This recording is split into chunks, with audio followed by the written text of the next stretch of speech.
রাজশাহী বিশ্ববিদ্যালয়ে কোনো প্রশ্ন তুমি 100% রিপিট পাবা না। যেমন সন্ধি থেকে প্রশ্ন আসবে, এমন একটা সন্ধি দিবে যে সন্ধিটা তোমার গত কোনো বছরে আসে নাই। একটা সমাজ দিবে, এমন একটা সমাজ দিবে যে সমাজটা গত বছর কোনোবার আসে নাই। এমন একটা তারা যেমন ক্ষুদ্র নিগোষ্ঠী থেকে প্রশ্ন করবে, যেই প্রশ্নটা একটা আনকমন টাইপের। কারণ রাজশাহী বিশ্ববিদ্যালয়ে আগের মতো আর বোকা নাই, তারাও এখন আপডেট হয়েছে, তারাও জানে যে স্টুডেন্ট প্রিভিয়াস প্রশ্ন বেশি পড়ে, অনেকেই প্রিভিয়াস প্রশ্ন পড়ে মুখস্থ করে এসে রাজশাহী বিশ্ববিদ্যালয়ে চান্স পায়। এটা অনেক ভালো একটা দিক। এই জন্য সাধুবাদ জানিয়ে রাজশাহী বিশ্ববিদ্যালয় কর্তৃপক্ষকে। এখন মুখস্থ করে লাভ হবে না, তোমাদেরকে প্রিপারেশন নিতে হবে, বেসিক ধরে ধরে বেসিক স্ট্রং করতে হবে, তাহলে তুমি রাজশাহী বিশ্ববিদ্যালয়ে চান্স পাবা। বিসমিল্লাহির রহমানির রহিম। প্রিয় শিক্ষার্থীবৃন্দু, রাজশাহী বিশ্ববিদ্যালয়ের খুঁটিনাটি পর্বে আজকে চতুর্থ পর্ব। গত পর্বে আমি শেষ করতে চেয়েছিলাম, কিন্তু ভিডিও লং হওয়ার কারণে আমি শেষ করি নাই। আজকে সাধারণ জ্ঞান আলোচনার মাধ্যমে আমি রাজশাহী বিশ্ববিদ্যালয়ের 2025 সালের ভর্তি যাত্রা যে খুঁটিনাটি বিষয় শেষ করে দেব। আশা করা যায় ভিডিওটি দেখলে তোমার অনেক উপকারে আসবে। তো সাধারণ জ্ঞানের মধ্যে রাজশাহী বিশ্ববিদ্যালয়ের যে সাধারণ জ্ঞান, সেটিও মোটামুটি 3টি ভাগে বিভক্ত থাকবে। একটি হচ্ছে বাংলাদেশ পার্ট, কি বললাম, বাংলাদেশ পার্ট থাকবে কিছু প্রশ্ন, তারপরে হচ্ছে ইন্টারন্যাশনাল অ্যাফেয়ার্স থাকবে কিছু প্রশ্ন, তারপর হচ্ছে কারেন্ট অ্যাফেয়ার্স থাকবে কিছু প্রশ্ন। রাজশাহী বিশ্ববিদ্যালয়ে যারা ভর্তি পরীক্ষা দিবা, অবশ্যই বাংলাদেশ পাঠের গুরুত্ব আছে, এবং বাংলাদেশ পাঠ তুমি একদম A to Z মাথায় নিয়ে যাবা, ইনশাল্লাহ বেশিরভাগ প্রশ্ন তুমি কমন পাবা।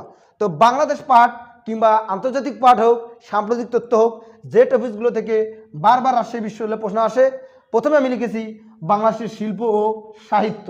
বাংলাদেশের শিল্প সাহিত্য বলতে কি বুঝি? যেমন বাংলাদেশের বিভিন্ন, যেমন শিল্পচার্য ছিল, শিল্পচার্য জয়নুল আবেদিন, বিভিন্ন ধরনের স্থাপত্য শিল্প আছে। তাছাড়া সাহিত্য বলতে আমরা বুঝবো বিভিন্ন ধরনের গান, যেমন বাউল গান কি, ঘেটু গান কি, লালন শাহ, ভয়ে গান, যে একটি গান দিতে পারে খাঁচার ভিতর অসীন পাখি কেমনে আসে যায়, এই গানটি কি গান। তারপরে আসতে পারে ওকে গাড়িয়াল ভাই, এটি কোন ধরনের গান, এবং এই গানটির সুরকারকে, গীতিকারকে, রচয়িতাকে, এটি কি জারি গান না সারি গান। এই রকম বিভিন্ন বাংলাদেশের যে শিল্প সাহিত্য, এখান থেকে ইনশাল্লাহ 2-1টা প্রশ্ন আসবে।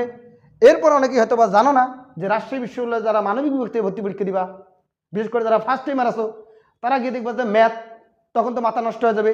কি রে, আমি জানি পড়তে হবে সাধারণ জ্ঞান, এখানে এসে দেখি ম্যাথ। তার মানে রাজশাহী বিশ্ববিদ্যালয়ে ভর্তি পরীক্ষায় মানসিক দক্ষতা ও গণিত থেকে মোটামুটি 3+ প্রশ্ন থাকবে। এখন এই রাজশাহী বিশ্ববিদ্যালয়ে যে গণিত থাকবে, সেই গণিত ততটা কঠিন না।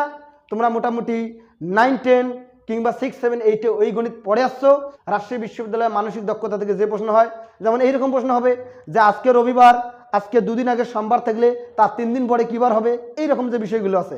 অথবা তোমার দাদার নানা, তার বাপ যদি তোমার নাতি হয়, তাহলে তোমার নাতি তার কী হবে, এইরকম যে বার অথবা সম্পর্কের বিষয়গুলো আছে, সেখান থেকে একটা প্রশ্ন থাকলেও থাকতে পারে। তাহলে মানসিক দক্ষতা ও গণিত এই 2টো পড়বা। তাছাড়া সাধারণ বিজ্ঞান থেকেও কিন্তু রাজশাহী বিশ্ববিদ্যালয়ে প্রশ্ন আসে। অনেকেই তো এইগুলো টপিক্স পড়েই না, তারা সাধারণ জ্ঞান বলতে মুক্তিযুদ্ধ, ক্ষুদ্র নিগোষ্ঠী এগুলোই বোঝে। কিন্তু আমি যে উপরে বললাম মানসিক দক্ষতা, গণিত, সাধারণ বিজ্ঞান, এগুলো কিন্তু অনেকেই পড়ে না। এই জন্য তারা গিয়ে 5-7টা প্রশ্ন আনকমন পায়। এই 5-7টা প্রশ্ন আনকমন পাওয়ার ফলে তাদের সিরিয়াল অনেক দূরে চলে যায়। এই জন্য সাধারণ বিজ্ঞানও পড়বা। সাধারণ বিজ্ঞানের সবগুলো পড়ার দরকার নাই। যেমন কোন ফলে কোন ভিটামিন থাকে, কোন ভিটামিনের অভাবে কোন রোগ হয়, এই রকম যে বেসিক বিষয়গুলো আছে, সেগুলো থেকে রাজশাহী বিশ্ববিদ্যালয়ে প্রশ্ন হয়ে থাকে। এরপর আমরা এখানে লিখেছি মুক্তিযুদ্ধের ইতিহাস, এবং 1947 থেকে 1971 সালে যে আমাদের ইতিহাসগুলো আছে, এগুলো আমাদেরকে জানতে হবে।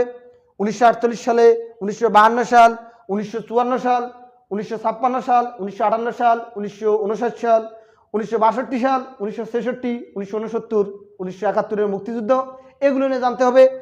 দেশের সরকার যতই চেঞ্জ হোক, কোটা যতই চলে যাক না কেন, যতই জুলাইয়ের বিপ্লব হোক না কেন, ইনশাল্লাহ এই মুক্তিযুদ্ধ থেকে রাজশাহী বিশ্ববিদ্যালয়ে প্রশ্ন আসবেই, যেহেতু ঢাকা বিশ্ববিদ্যালয়েও এই মুক্তিযুদ্ধ থেকে প্রশ্ন এসেছে।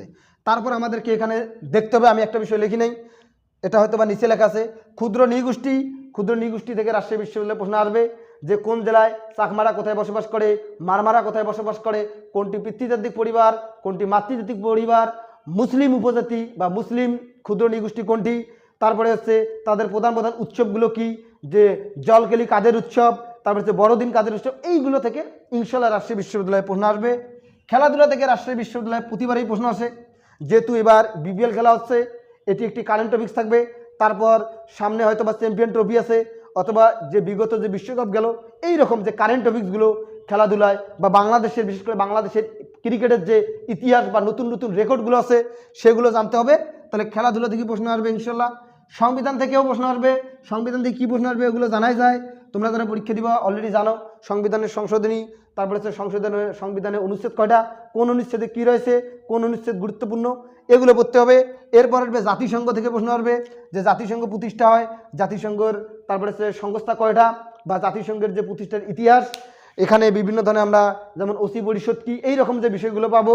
জাতিসংঘে কোন দেশ বেশি পরিমাণ চাঁদা দেয়, ভেটো দেওয়া আছে কোন দেশগুলোর বেশি, সদস্য কত, দক্ষিণ এশিয়ার মধ্যে জাতিসংঘের সদস্য সর্বশেষ কোনটি, বা এশিয়া মহাদেশের মধ্যে কোনটি, তারপরে এই রকম যে বিষয়গুলো আছে সেগুলো জাতিসংঘ থেকে প্রশ্ন আসবে। এরপর আন্তর্জাতিক যে সংস্থাগুলো আছে, আন্তর্জাতিক সংস্থার মধ্যে আমরা পাবো IMF পাবো, ILO পাবো, তারপরে পাবো WFP পাবো, তারপরে আমরা এখানে পাবো ইউনেস্কো পাবো, ইউনিসেফ পাবো, এই রকম যে ফিফা পাবো, ICC পাবো, এই রকম যে বিষয়গুলো আছে সেগুলো থেকে রাষ্ট্রীয় বিশ্ববিদ্যালয়ে ভর্তি পরীক্ষার প্রশ্ন আসে। তারপর হচ্ছে প্রাচীন বাংলার ইতিহাস, অর্থাৎ পাল আমল, মুঘল আমল, সেন বংশ, তারপরে হচ্ছে আমাদের যে দিল্লির সালতানাত ছিল, কুতুবুদ্দিন আইবেক, মোহাম্মদ ঘুরি, সুলতান মাহমুদ, তার অতীত ইতিহাস, অস্তিক্য, দ্রাবিড়, এই রকম যে বিষয়গুলো আছে, বাঙালির অতীত ইতিহাস, বাংলা ভাষার উৎপত্তি, বাঙালির উৎপত্তি, এগুলো তোমাদেরকে জানতে হবে। এগুলো থেকে প্রশ্ন আসে, কেননা 24টা প্রশ্ন থাকবে।